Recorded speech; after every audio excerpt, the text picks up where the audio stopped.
भोपाल में बागेश्वर धाम के पीठाधीश्वर पंडित धीरेन्द्र कृष्ण शास्त्री ने राम मंदिर में दान से जुड़ी कथित चोरी के मामले पर सख्त प्रतिक्रिया दी है। उन्होंने कहा कि भगवान के घर में ऐसी हरकत करने वालों को कठोर दंड मिलेगा। साथ ही उन्होंने सुझाव दिया कि मंदिरों की सेवा की जिम्मेदारी संत परंपरा से जुड़े लोगों को सौंपी जानी चाहिए। भोपाल पहुंचे बागेश्वर धाम पीठाधीश्वर पंडित धीरेन्द्र कृष्ण शास्त्री ने राम मंदिर में दान चोरी के मामले पर प्रतिक्रिया देते हुए कहा कि जो लोग भगवान के धाम में इस तरह की घटनाओं को अंजाम देते हैं उन्हें कठोर सजा मिलनी चाहिए। उन्होंने कहा कि भगवान राम का धाम करोड़ों लोगों की आस्था का केंद्र है और वहां ऐसी घटनाएं अत्यंत निंदनीय है।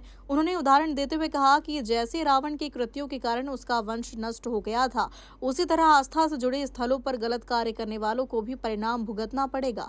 बाबा बागेश्वर ने आगे कहा कि मंदिरों की सेवा और प्रबंधन की जिम्मेदारी केवल उन लोगों को दी जानी चाहिए जो पूरी तरीके से सनातन और संत परंपरा से जुड़े हो तथा भगवान के प्रति समर्पित हो। सियावर रामचंद्र की जय, पवन सुत हनुमान की जय।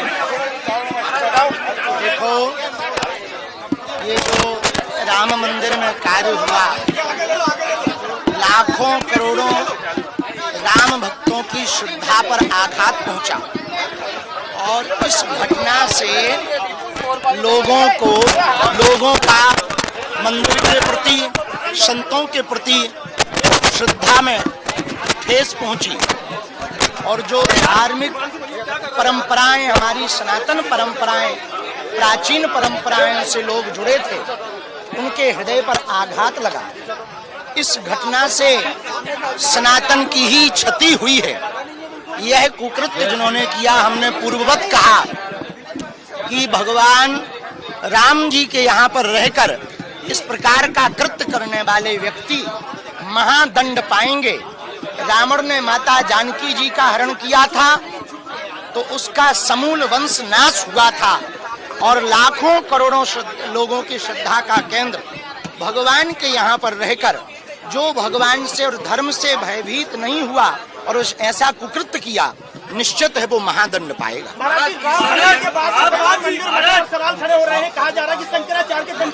यही धर्म विरोधी ताकतें यही विचित्र स्थितियां बना रही हैं कि सभी मंदिर और संतों पर प्रश्न चिन्ह खड़े किए जाए।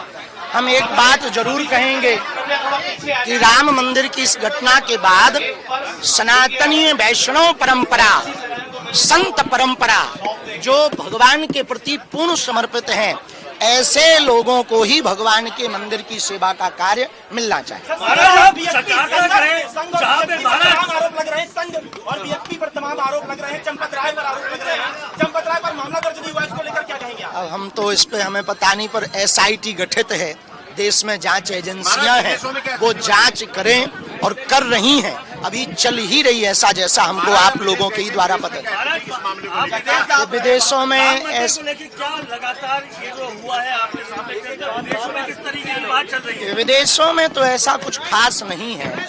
विदेशों में जो सनातनीय परंपरा को मानने वाले लोग हैं, उनके मन में जरूर एक आध बार आता है, तो हमने जकार्ता में उस बात का उल्लेख भी किया था। आप इंडोनेशिया गए जहाँ पे 1998 में गणेश जी का फोटो था, भारत के मुसलमानों को जी, भारत के मुसलमानों को इंडोनेशिया जाना चाहिए।